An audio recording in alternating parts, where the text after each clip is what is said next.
तो हम इसको न्यूट्रल मान लेते हैं, ठीक है। अब जो है इस पर कौन कौन से तार लगेंगे, दोनों मोटर के 2 तार लगेंगे।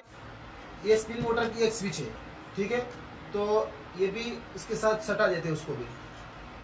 न्यूट्रल का तो काम खत्म हो गया। अब फेस का मेन तार का कनेक्शन बचा है। तो स्टार्टिंग वैल्यू को पहचानने की जरूरत ही नहीं है, क्योंकि उसके अंदर तो दोनों साइड अब जो है डायरेक्ट करके देख लेते हैं। देख सकते हैं डायरेक्ट कर दिया, दोनों पत्तियों को एक साथ जोड़ न दे। हेलो एवरीवन, स्वागत है आप सभी का हमारे यूट्यूब चैनल हुदा टेक्निकल पर। तो उम्मीद करता हूँ सभी लोग बढ़िया से होंगे। तो साथियों, जैसा कि हमने पिछले वीडियो में आपको टाइमर की चेकिंग के बारे में बताया था, और उसके बाद जो है हमने मोटर के कनेक्शन करके बिल्कुल प्रैक्टिकल आपको दिखाई थी कि दोनों मोटर का कनेक्शन कैसे होगा विथ टाइमर के। नहीं, टाइमर के साथ दोनों मोटर का कनेक्शन करने का तरीका प्रैक्टिकल करके हमने बताया था आपको। अगर वो वीडियो नहीं देखा है तो मैं डिस्क्रिप्शन में लिंक दे दूंगा, आप जाकर वहां से चेकआउट कर सकते हैं। लेकिन इस वीडियो में जो है हम वॉशिंग मशीन के अंदर जो है आपको वायरिंग करके दिखाएंगे कि वॉशिंग मशीन के अंदर आप कैसे वायरिंग करें। तो हमने वॉशिंग मशीन के नीचे का पार्ट और फ्रंट का पार्ट, यानी जिसके अंदर टाइमर लगा रहता है वो ले लिया है, और नीचे का पार्ट यानी जहां पर मोटर लगी रहती है। इलेक्ट्रिक सिस्टम को ही समझना है तो इलेक्ट्रिक सिस्टम के दोनों भाग ले लिए, ठीक है। तो हम बिल्कुल आपको लाइव चेक करके और जितनी हो सके इतनी आसान जुबान में हम आपको समझाने की कोशिश करेंगे, और एक एक वायर को अलग अलग करके दिखाएंगे कि ये तार किस चीज का है और ये तार किस काम में आएगा, ठीक। तो आप थोड़ा इलेक्ट्रिशियन के बारे में नॉलेज रखते हो तो इस वीडियो को देखने के बाद 100% गारंटी के साथ कहता हूँ आप सेमी वॉशिंग मशीन की वायरिंग करना सीख जाएंगे, ठीक है। तो वीडियो को पूरा देखिए, और अगर वीडियो पसंद आए तो वीडियो को लाइक कर देना, चैनल पर नए हो तो चैनल को जरूर सब्सक्राइब कर देना, ठीक है। तो चलो स्टार्ट करते हैं। सबसे पहले हमें जो है सारी मोटर के तारों को अलग कर देना है। इस मोटर का तार हमने जो अलग कर दिया, फिर जो है इस वाली मोटर का तार भी अलग कर दिया, ठीक है। अब जो है टाइमर का कनेक्शन देख रहे हैं तो कुल सब तार जो है नीचे की तरफ 8 तार है कुल मिलाकर। 1 2 3 4 5 6 7 8 तार है, ठीक है। तो उसमें से 4 तार जो है स्पिन टाइमर के हैं, यानी ये वाले 4 तार जो है स्पिन टाइमर के। तो हम स्पिन टाइमर की तरफ रख रहे हैं इसको, और ये 4 तार जो है ये वाश टाइमर के। तो इस पर ये वाले तार जो है इस साइड रख देते हैं, क्योंकि ये जो टाइमर है 6 तार वाला है, 6 तार वाला टाइमर है, और हमें सबसे ज्यादा फोकस इसी टाइमर पर किया है। और जो भी वीडियो में बताया है इस वाले टाइमर के बारे में हमने बताया है, क्योंकि उसका कनेक्शन थोड़ा मुश्किल है बाकी टाइमरों से। बाकी जितने भी टाइमर होते हैं उसके अंदर नीचे की तरफ 3 ही तार जाते हैं, जिसकी वजह से उसका कनेक्शन बिल्कुल आसान होता है। लेकिन ये वाला जो टाइमर होता है, इस तरह का जो भी टाइमर होता है उसका कनेक्शन जो है थोड़ा मुश्किल होता है न्यूट्रल फेस लगने की वजह से। उसके अंदर न्यूट्रल फेस लगता है, तो उसका ये वीडियो भी जो है हमने 6 तार वाले टाइमर के बारे में ही बनाया है। तो साथियों, सबसे पहले हमें स्पिन मोटर के कॉमन और वॉश मोटर के कॉमन की वायरिंग कर देते हैं। सबसे पहले समझ लो एक बात, न्यूट्रल से वायरिंग करने का शुरू करेंगे, यानी मतलब कि जो सबसे पहले आसान लगेगा उसी की सबसे पहले वायरिंग कर देंगे। बाकी स्विचों के द्वारा जो टाइमर की वायरिंग होगी वो बाद में करेंगे। तो सबसे पहले मेन लीड को पकड़ लेना है। तो ये देख सकते हैं आप बिल्कुल किसी की तरफ देखिए मत, मेन लीड की तरफ सिर्फ देखिए, ठीक है। उसके अंदर ये वाला तार तो जो है अर्थिंग का है, तो ये डायरेक्ट हम जो है स्पिन मोटर के अर्थिंग पर लगा देंगे, ठीक है। उसको छोड़ देते हैं अभी। अब 2 तारों का झंझट है, मेन लीड के 2 तार है, उसी से सारी मोटर की और सारी टाइमरों की कनेक्शन होंगे, इसी 2 तार से। उनको पकड़ लेते हैं, ठीक है। जो येलो है उसको न्यूट्रल मानकर, इसको भी मान सकते हैं लेकिन हम अभी उसको मानेंगे, ठीक है। तो हम इसको न्यूट्रल मान लेते हैं, ठीक है।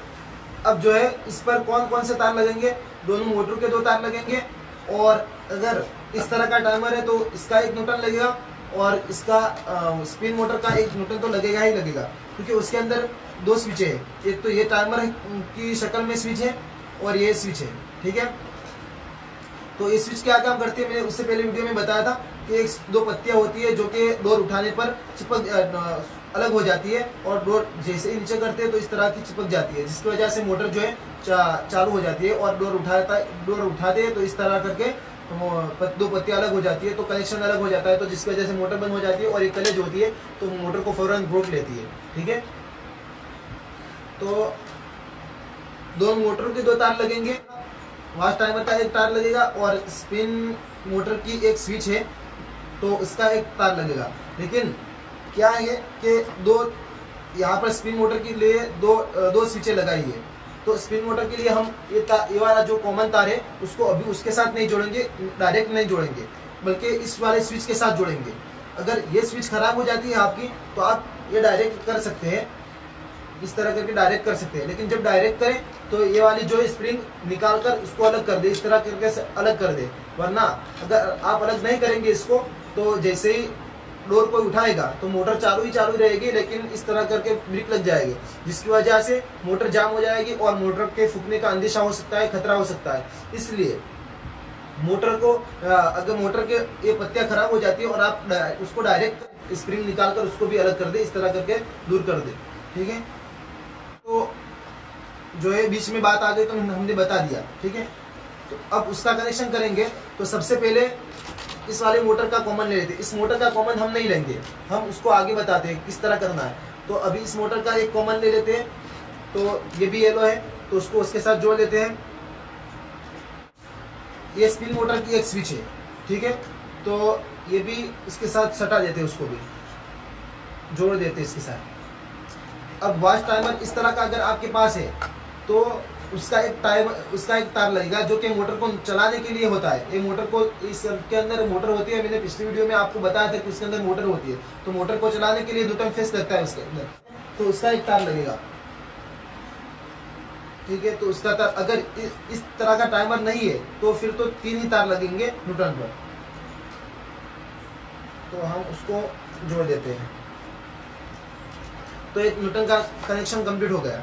ठीक है, अब अगर उस पर आप टेप लगाना चाहें तो लगा भी सकते। न्यूट्रन का तो काम खत्म हो गया, अब फेस का मेन तार का कनेक्शन बचा है, तो ये सिर्फ टाइमर के अंदर ही उसका कनेक्शन जाएगा, फिर टाइमर से सभी मोटर के अंदर जाएगा। तो उसके लिए सबसे पहले हम स्पिन मोटर को समझा देते हैं, स्पिन मोटर का सारा कनेक्शन करके आपको दिखाएंगे, और फिर उसके बाद हम जो है वॉश मोटर का कनेक्शन करेंगे। अगर हम दोनों को एक साथ करते हैं तो आपको समझने में थोड़ी दिक्कत होगी, इसलिए सबसे पहले स्पिन मोटर को खत्म कर देते हैं, फिर उसके बाद वॉश मोटर का कनेक्शन करके दिखाएंगे। ठीक है, तो सबसे पहले क्या करेंगे, ये दोनों जो स्विचें हैं उसका तार लेते हैं। ठीक है, तो ये हमने ले लिया, उसका तो अभी कनेक्शन हो गया, तो 3 ही तार बचे हैं, ये 3 तार बचे हैं। ठीक है, तो इन 3 तारों में से ये वाला तार तो जो है डायरेक्ट इस पर लगेगा। ठीक है, जिस तरह ये तार लगाया था हमने इस वाली मोटर का यहाँ पर जोड़ दिया, तो इसका तार भी इधर जोड़ लेते हैं, क्योंकि ये स्विच से होकर आता है करंट, इसलिए इसको डायरेक्ट नहीं करेंगे। अगर स्विच खराब हो जाती है, हमने पीछे बता दिया, स्विच खराब हो जाती है तो डायरेक्ट कर सकते हैं। और ये तार जो है अब जो है न्यूट्रन ये फेस के साथ लगेगा, ये कलर कोड के हिसाब से चलता है, इसलिए मैं अगर ये लगाए होंगे तब भी चलेगा, लेकिन जो है ये कलर के हिसाब से ही कंपनी लगाती है, तो हम तो हो ही नहीं सकता कि हर बार जो है हम ही उसको रिपेयर करने जाए। कोई कस्टमर किसी और को भी बुला सकता है, किसी और के पास भी भेज सकता है, तो हम कलर के हिसाब से ही करेंगे ताकि दूसरे को परेशानी ना हो, आसानी से वो भी समझ सके, इसलिए हम इसको उसके साथ जोड़ेंगे। ये फेस का स्पिन मोटर की फेस का काम हो गया। अब जो है यहाँ पर फेस कहाँ पर आता है, ये जो हमने फेस जोड़ा है तो यहाँ पर ये टाइमर के अंदर, स्पिन टाइमर के अंदर आता है, तो स्पिन टाइमर से एक तार और आउट होता है, देख सकते हैं यहाँ पर। ठीक है, तो ये वाला तार जो है ये स्पिन मोटर का कलर कोड है, इस पर जोड़ देंगे। ये रनिंग है और ये स्टार्टिंग है, ये स्टार्टिंग है और ये रनिंग है। यहाँ पर डायग्राम बना ही होता है, आप वहां से भी पता कर सकते हैं कि उसके अंदर स्टार्टिंग कौन सा है और रनिंग कौन सा है। इस मोटर के अंदर तो स्टार्टिंग रनिंग को पहचानने की जरूरत ही नहीं है, क्योंकि उसके अंदर तो दोनों साइड घूमती है, मोटर लेफ्ट साइड की भी घूमती है और राइट साइड भी घूमती है। ठीक है, तो उसके अंदर लेफ्ट राइट का कोई मसला ही नहीं, सिर्फ इसके अंदर है। ठीक है, तो उसके अंदर रनिंग वाला ये तार है, तो उसको उसके साथ जोड़ लेते हैं। अब जो है सिर्फ कैपेसिटर का कनेक्शन, स्पिन मोटर के लिए 2 तार लगे हैं। ये 2 तार जो है वास्ट मोटर के और ये 2 तार जो है स्पिन मोटर के। तो ये वाला कलर के हिसाब से लगा देते हैं। उल्टा सीधा लगाओगे तब भी पता कोई हर्ज नहीं है, लेकिन सीधा लगाने में बेहतर है कि किसी और को परेशानी ना हो समझने में। तो हमने इसके साथ जोड़ दिया। अब स्पिन मोटर का सारा काम खत्म हो गया, स्पिन मोटर की कनेक्शन हो गया। अगर हम मेन लीड लगाकर चालू करें उसको तो आसानी से चालू हो सकती है मोटर। अब जो है वाश टाइमर और वाश मोटर का कनेक्शन करके देखेंगे तो वाश टाइमर का मेन ले लेंगे और मेन लीड के फेस के साथ उसको जोड़ लेंगे। उसको ले लेते हैं तो उसके अंदर भी कलर के हिसाब से ही चलेंगे हम। तो उसके अंदर ये वाला तार मेन है, मेन तार यही है, ठीक है। वाश मोटर के स्पिन टाइमर के अंदर भी ये मेन था और वाश टाइमर के अंदर भी यही मेन है। तो उसको जोड़ लेंगे, दोनों कलर के हिसाब से सेम है। तो अब जो है वाश टाइमर के फेस का भी काम हो गया। अब जो है टाइमर से मोटर को जोड़ना है, यानी टाइमर के 2 तार बचे हैं, ये वाला रेड और ब्लू। तो मोटर के भी 2 तार बचे हैं, रेड और ब्लू। तो कलर के हिसाब से भी सेम है, तो आपको जो है इस हिसाब से जो रेड के साथ और ब्लू को ब्लू के साथ, ठीक है। और फिर कैपेसिटर के तार जोड़ देंगे तो वाश मोटर का भी कनेक्शन हो गया। बिल्कुल आसानी साथियों, आप अगर एक बार हिम्मत करके बैठ जाएंगे तो 100% गारंटी के साथ कहता हूँ आप इसका कनेक्शन किए बगैर नहीं उठेंगे। आप सिंपल तरीके से सिर्फ दिमाग लगाना है, वरना कंपनी जो है सेम तार और सेम कलर के हिसाब से ही मोटर का तार देती है, जिसकी वजह से आपको बिल्कुल आसानी से उसकी वायरिंग करके, अगर कोई एक उसके अंदर एक टाइमर भी नहीं है तब भी आप उसकी वायरिंग कर देंगे, ठीक है। तो हम उसका तार छिल देते हैं और उसको, ये वाश टाइमर का आउट है तो मोटर का भी उसके साथ जोड़ लेंगे।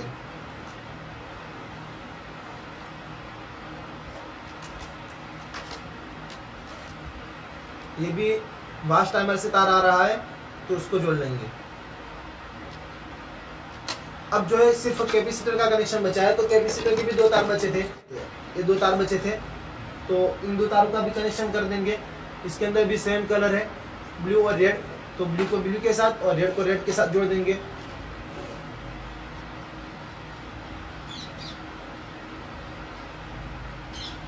ये हमने गलत कर दिया, ब्लू को ब्लू के साथ जोड़ना।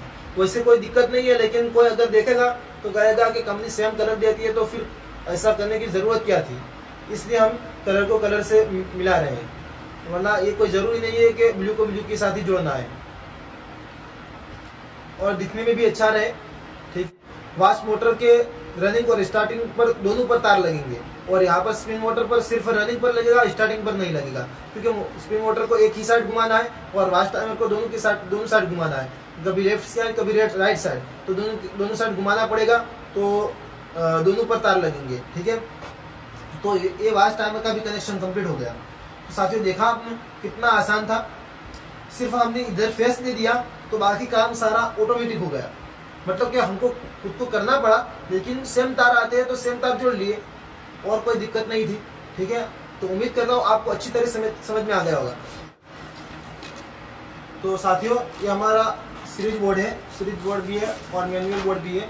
तो हम पहले सीरीज में लगाकर चेक करेंगे, ठीक है साथियों। तो इधर बोर्ड को पहले रख देते हैं और सीरीज में लगाकर चेक कर लेते हैं।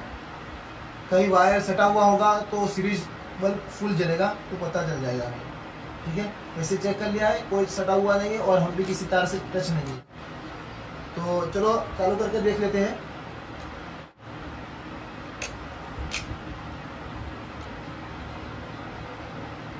तो साथियों देख सकते हैं ये सीरीज बल्ब जल रहा है, बल्ब बिल्कुल स्लो जल रहा है। इधर देख सकते हैं बिल्कुल स्लो जल रहा है, तो मतलब कि कोई वायर तो सटा हुआ नहीं है। अब जो है डायरेक्ट करके देख लेते हैं। देख सकते हैं डायरेक्ट कर दिया तो मोटर चल गई,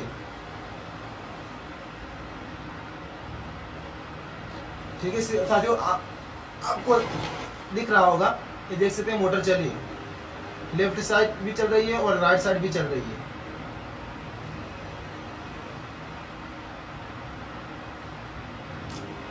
अब जो है स्पिन मोटर को चेक कर लेते हैं। तो पहले सीरीज में ही रखाकर चेक करेंगे। वाश मोटर को पहले बंद कर देते हैं। अब जो है ये हमने ये देख सकते हैं, हमने स्पिन टाइमर को ऑन कर दिया, लेकिन अभी कोई मोटर न मोटर चली है और न इधर की साइड जो है बल्ब जला है। क्यों? इसलिए कि ये सिर्फ वास्ट मोटर का जो कनेक्शन है सिर्फ टाइमर के साथ ही नहीं है, बल्कि इस वाली स्विच के साथ ही है। इसलिए तो हमने कॉमन डायरेक्ट नहीं किया था, इधर न्यूट्रल डायरेक्ट नहीं दिया था, हमने इसके साथ ये स्विच के साथ कॉमन का कनेक्शन किया है। तो जब तक इस स्विच को, यानी ये जो अभी दो पत्तियां अलग अलग है, जब तक हम चिपकाएंगे नहीं तब तक मोटर चलेगी नहीं। तो हम उसको पहले चिपका कर देख लेते हैं स्विच के अंदर। तो देख सकते हैं तो मोटर चल गई, जैसे ही हमने उसको टच किया मोटर चल गई। क्या आपको दिखाई दे रहा? अगर हम टाइमर को बंद कर लें, ये टाइमर को हमने बंद कर दिया, अब उसको चिपका रहे हैं तो भी नहीं चलेगी। अब टाइमर को ऑन कर रहे हैं तो भी नहीं चलेगी जब तक कि दोनों पत्तियों को एक साथ जोड़ न दे। ये वाला वीडियो देखोगे तो आपको बिल्कुल आसानी से समझ में आ जाएगा, क्योंकि आप जब मशीन के अंदर वायरिंग करते हैं तो बिल्कुल आसानी लगती है, क्योंकि हर मोटर का अलग अलग उसके अंदर कनेक्शन करने का होता है ऊपर से। तो बिल्कुल आप आसानी से प्ले लिस्ट में सारी वॉशिंग मशीन के सेमी वॉशिंग मशीन के सारे वीडियो डाल दिए हैं, लगभग 20 के करीब है। ठीक है, तो प्ले लिस्ट में जाकर सारे वॉशिंग मशीन के वीडियो देख सकते हैं। अगर आपको बिल्कुल नहीं आता है और उसका काम करना चाहते हो तो भी कर सकते हो, हमने इतना आसानी से बताया है। ठीक है, तो उम्मीद करता हूँ आपको समझ में आ गया होगा और वीडियो पसंद भी आया होगा। वीडियो पसंद आया हो तो वीडियो को लाइक कर देना, चैनल पर नए हो तो चैनल को जरूर सब्सक्राइब कर देना, ताकि आने वाले ऐसे तमाम वीडियो की नोटिफिकेशन आपको मिलती रहे। तो चलो मिलते हैं नेक्स्ट वीडियो में नए टॉपिक के साथ। आप सबका बहुत बहुत शुक्रिया वीडियो देखने के लिए। Thank you for